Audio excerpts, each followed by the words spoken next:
ঋত্বিক অনুষ্ঠানে। তারপরে জায়গাটা কেমন লাগছে সবাই কমেন্ট করে বলবে। তারপর এখানে আমরা অনেকক্ষণ ঘোরাঘুরি করছি, কিন্তু ভীষণ রোদ, মানে দাঁড়াতে পারছি না।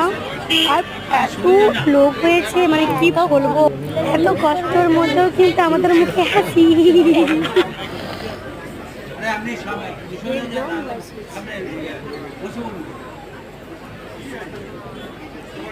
আমাদের প্রিয় দিদি, যাকে আমরা এখন দিদি বলেই ডাকি, সাবিত্রীকে, তার অসাধারণ একটি গ্রন্থ এজ পাবলিশিং এর সতী উৎসবের উদ্বোধক ডক্টর রামকুমার দা, আপনি বিশ্বজিৎকে নিয়ে এবার ছবি আঁকার কাজ শুরু করুন। এবার কিন্তু পেটের মধ্যে সুতো ডন মারছে, কিছু খেতেই হবে।